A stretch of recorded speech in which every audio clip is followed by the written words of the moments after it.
Hey, what's up, everybody? I just found a clip that's named Cats, Dogs, and 20 Million Year Rivalry, so we gotta check it out. Sounds pretty cool. Sounds pretty fucking cool.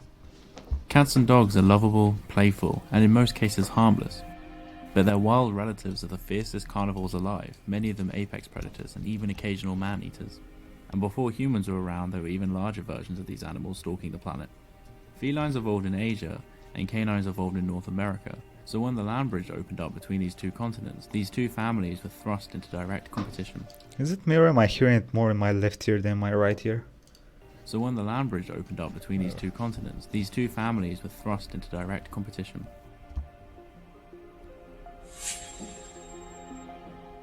Felines and canines are found within the Carnivora clade. It contains nearly all the terrestrial predatory animals like hyenas, bears, weasels, and even some aquatic predators like seals. Before the carnivorans, another group of very similar mammals used to be the dominant mammalian carnivores. They were called creodonts.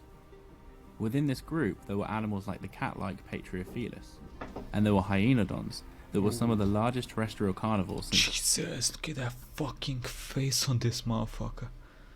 Ain't you glad that thing doesn't exist nowadays, huh? Within this group, there were animals like the cat-like Patriofelis, and there were hyenodons that were some of the largest terrestrial carnivores since the dinosaurs, and looked very dog-like.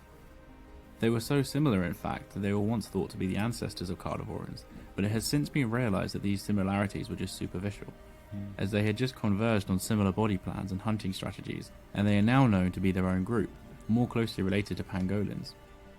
Interestingly, despite their lifestyle and appearance, funnily enough, pangolins are not closely related to armadillos, and according to their DNA, are in fact the closest living relatives to carnivorans, and the creodonts were even more closely related. What? A likely common ancestor of cats and dogs was called Dormalosian latori, of which there are fragmentary remains dating back 55 million years ago found in Europe, and it was thought to be a tree dweller due to its ankle bones. Very early on in their evolution, they split into two groups, caniforms and feliforms, or dog-like and cat-like animals. Along with cats on the cat-like side is where hyenas and fooses evolved from, along with dogs. Bro, this thing is ugly as hell. Dogs on the dog-like side is where bears, seals, and raccoons evolved from. Wait, seals are considered dog-like? A member of the dog-like carnivorans found its way to North America, where it would evolve into the very first canid. Relatively shortly after this, during the Oligocene, about 30 million years ago, the canid family separated into three distinct subfamilies. First there was the Hesperocyaninae, then the Borophaginae, and finally the last group to evolve were canines. Yo, look at the fucking biceps and fucking forearm muscles on this motherfucker.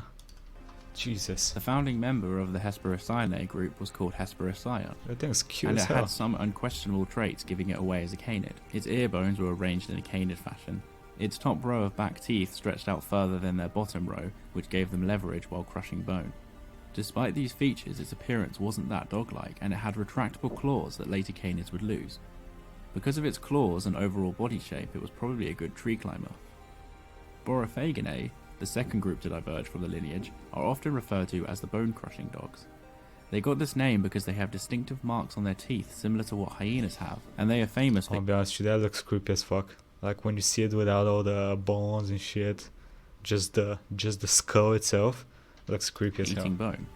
Looks like The it's largest smiling. species of Borophaginae were most likely hypercarnivorous, being the top predators in their ecosystems. And this Yeah, group they look included like it. Epicyon, that was the largest canid of all, possibly weighing up to 200 kilos. Finally, canines are the ancestors of nearly all the currently living dogs. The evolution of felines is not as well understood due to less fossils being known, but the first ever felines started to appear a little over 30 million years ago in Asia and Europe. The first cats to cross into America were called Pseudolurus, and they were very successful as there are 5 species being known from the continent. These cats crossed the land bridge 20 million years ago, which put them in direct competition with the some 30 species of dog that were now living here. And unfortunately, the success of the cats was at a cost to the dogs. Older canids in North America enjoyed a much larger ecological diversity than they do today. For instance, the later species of Borophaginae were thought to be short pursuit or ambush predators, closing in on their prey silently and only running a short distance to catch it. This is a niche that mountain lions fill, and many different prehistoric cats that were known from North America also filled. It is thought that cats were better at this niche than any dog, as borophagans saw a sharp decline when cats arrived on the continent. One feature that cats have, possibly giving them an edge in this way of life, are their retractable claws. The ability to pull out their claws only when they need them would mean they could keep them from wearing down and giving them an edge in an ambush situation. It is also possible that smaller cats could have outcompeted some of the tree climbing canids as well. Pseudolurus, the first cat that arrived in North America, was thought to be a good tree climber. This was due to its slender body shape and short legs, making its build similar to other carnivores living today that are known to spend a lot of their life in the Looks like a trees. cougar. Due to this, the canids occupying climbing niches could also be threatened by the arrival of felines. Felines may have been proven to be better carnivores, evidenced by their domination in a lot of niches, but luckily for the currently living canids, there were some areas that they couldn't compete with. Canines do not tire easily and do not rely on ambush tactics to catch their prey like big cats. A grey wolf can travel 30 miles a day in the search of food and exhaust their prey through a superior stamina, a way of life that hasn't really been replicated by any felines to this day. Due to these adaptations, canines were not just able to survive in North America alongside the feline onslaught, but thrive. They also travelled in reverse to the cats, crossing through Alaska into Asia, Africa and Europe, spreading and diversifying and holding their own against any cat in these continents. They even crossed into South America along with felines after the Panamanian land bridge opened up, Look at the years in this motherfucker. and were very successful, outcompeting many of the native species, with several species being endemic to South America today. Canines on average make for better generalists than cats and their old relatives, making them more adaptable. The downfall of the large borophaginae may have been due to them being hypercarnivorous specialists, only eating fairly large prey. In comparison, grey wolves have an extremely diverse list of prey, hunting animals as big as bison and muskox to as small as beavers and hares.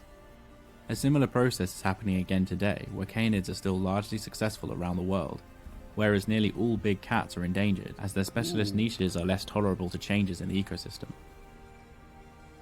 Thank you for watching. If you'd like to be updated of future content, then consider subscribing.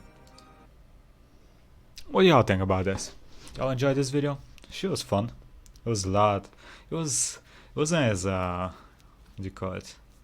And well, it was entertaining, but in an educational way, not in like a fucking dumb shit happening on the screen all the time way. So let me know what y'all think about this. I'll see you next time. Bye, like, comment, subscribe, and have a nice day.